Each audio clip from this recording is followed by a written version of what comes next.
E outra coisa, se você fizer um estudo básico aí sobre narcisismo, você vai ver, o narcisista, ele quer te enlouquecer.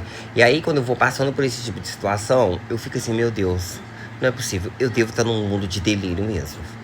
Eu devo ter entrado num mundo delirante, numa realidade que é só minha. Porque não faz sentido nada disso na minha cabeça, sabe? Esse tipo de comportamento não faz nenhum sentido na minha cabeça. Que ao mesmo lado que, assim, por um ponto, que as pessoas conseguem ser tão boas com você, elas vão na contramão também de tudo isso. Porque eu falei que eu agradeci por ter vindo aqui arrumar minha casa pra mim, porque eu não tava conseguindo arrumar, né? No dia do Natal aí, foi um dos melhores presentes. Tanto é que eu nem liguei pros outros presentes, eu nem guardei meus outros presentes, nem experimentei nada. Porque não foi importante pra mim esse tipo de coisa material. O importante mais é o carinho, o cuidado que a pessoa tem. E aí vai muito nessa contramão dessas coisas, sabe? Por um lado, todo esse cuidado que tá tendo num momento difícil que a pessoa tá passando da vida. E aí, todo esse tipo de comportamento contraditório. Porque é um comportamento contraditório, né, gente? Bem contraditório esse tipo de comportamento. Eu sempre fui uma pessoa muito abençoada na vida, graças a Deus. Eu sempre tive tudo que o dinheiro pudesse comprar, tá? Isso aí os meus pais sempre me deram.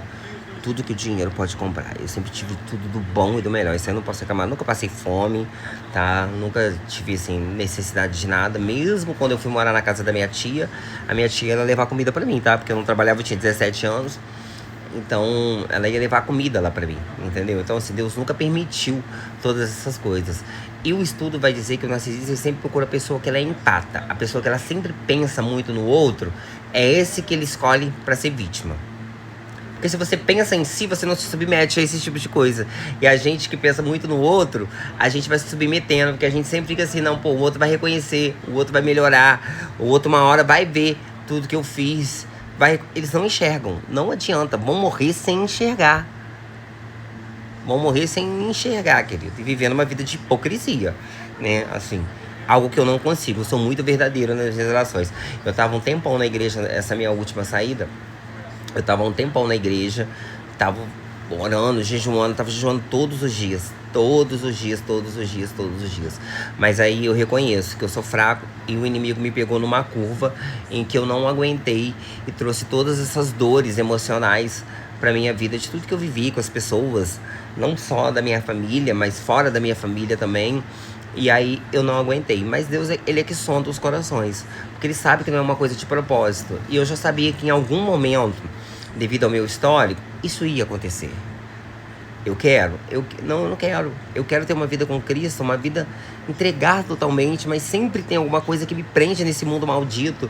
Sempre tem alguma coisa que me arrasta de volta. Quando eu tô indo, parece que vem uma onda assim, me joga com a cara na areia, sabe? Eu não consigo entender. É isso, eu fico questionando a Deus nos últimos momentos, nos últimos dias eu tenho questionado a Deus. Primeiro que eu falei com Deus que eu não entendo. Eu vou morrer sem entender. E segundo que eu falei que eu não aceito nada do que aconteceu na minha vida. Eu não aceito. Eu falei com Deus, eu não aceito isso. Eu não mereci, eu não fiz por merecer.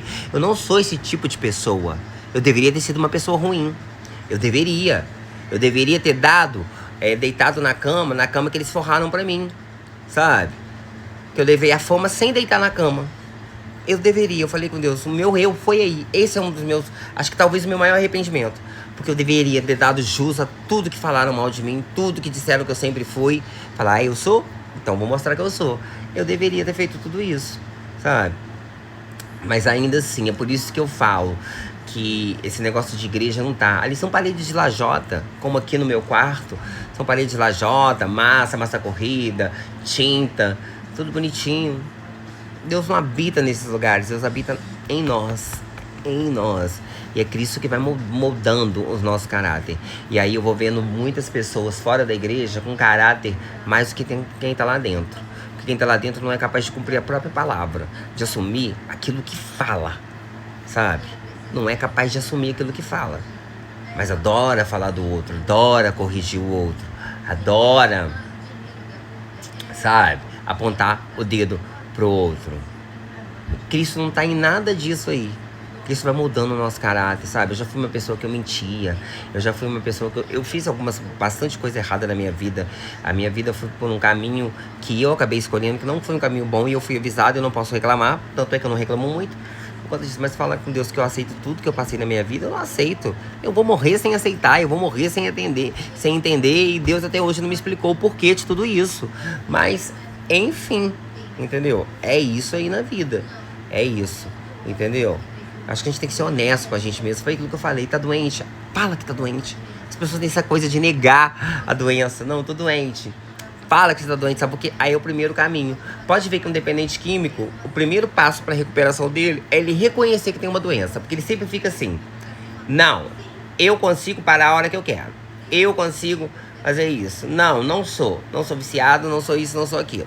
Entendeu? Ele não reconhece. Aí, ó, o problema vai ficando recorrente. A partir do momento que você reconhece, aquilo tira uma cortina dos seus olhos. Não, eu tô doente, eu preciso buscar ajuda de profissionais. Eu preciso de apoio numa terapia, num grupo de apoio. Eu preciso de tudo isso, sabe? Por quê? Porque eu tenho um problema. E o problema, ele tem que ser resolvido. E aí, quando você fala que não tem um problema, como é que você vai resolver uma coisa que você... como é que vai resolver um problema que você fala que não tem? Não tem como, né, gente? Não tem como. Mas é isso aí, eu já tô descarregando tudo, tirando tudo das minhas costas, sabe por quê? 2026, eu quero um ano leve, livre. Então esses últimos dias aqui vai ter muito exposed, tá? Fiquem preparados. Mas aí vai ser exposed da minha vida, tá, gente? Porque eu falo assim, as coisas que me envolvem. Eu não vou falar das coisas que eu não tô envolvido, mas as coisas da minha vida. Então vai ter muito exposed, porque eu quero entrar em 2026 levinho, querido. Ó, abrir as asas e voar como um passarinho, sabe? Porque ficar carregando todo esse peso tem me feito muito mal de toda essa situação. Muitas coisas que a gente passa dentro da nossa casa, tá? Dentro da nossa casa. Com as pessoas que você convive diariamente. Então, a gente tem que rever muito isso. E essa coisa que a Bíblia fala é muito claro, né? Os inimigos estão dentro da casa. Eu só fico um pouco confuso com tudo isso, sabe por quê? Porque tem hora que parece que eu tô fora da realidade. É isso que parece pra mim. Eu falo, não é possível, gente, só pode ser um delírio, sabe? Essas coisas que eu escuto, essas coisas que eu vejo, esse tipo de comportamento só pode ser um delírio. Realmente eu tô quase dando crédito para as pessoas. Aí vem o estudo do narcisismo, dos psiquiatras, dos psicólogos, dos neuropsiquiatras, tudo, e vai falar, o narcisista, ele quer te enlouquecer. É isso que ele quer. Ele quer fazer você duvidar da realidade. Entendeu? Porque ele nunca erra. Ele nunca tropeça. Ele não tem defeito. Tudo que ele fala é verdade. Tudo que ele fala é lei. E tudo que ele fala você tem que aceitar. É isso. É nesses momentos que eu já me vi muitas vezes, até mesmo na minha sessão de terapia. Uma vez eu falei, parece que eu sou louca. Aí a psicóloga me perguntou, mas o que você acha? Você acha que você é realmente louco? Que isso tudo é um delírio seu? Eu falei, eu gostaria até que fosse, tá? Porque se fosse um delírio meu, eu acho que eu não teria sofrendo tanto. Porque a gente sente a dor lá na alma, sabe? De tudo isso. E aí a gente só pode contar com Deus. E eu deixei isso bem claro pra minha família. A minha vida inteira eu fui sozinho. Eu lutei sozinho, eu e Deus. Sabe? Eu suportei tudo, eu e Deus. Não teve um pra interceder por mim. Não teve um pai, uma mãe, uma irmã, um amigo que intercedesse por mim. Ninguém. Todo mundo assistiu tudo caladinho. E mesmo depois que eu expus tudo, eu não vi ninguém lá cobrar minha honra. Eu não vi ninguém lá me defender. Todas as pessoas se calam. E o mais absurdo que eu ouvi, nós te demos o que você mereceu. É o que você mereceu. Talvez eu mereça, né? Pra mim, os açoites, as chicotadas, a cruz, sabe? O cálice de dor e sofrimento.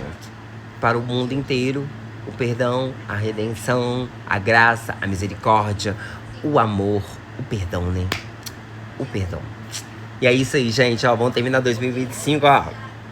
Tirando todo o peso, querido. Começar um ano, que o ano de 2026 seja um ano repleto de bênçãos, Deus cuidando como sempre cuidou. E é aquilo que a Bíblia fala, se o meu pai e minha mãe me abandonar, o Senhor me acolherá.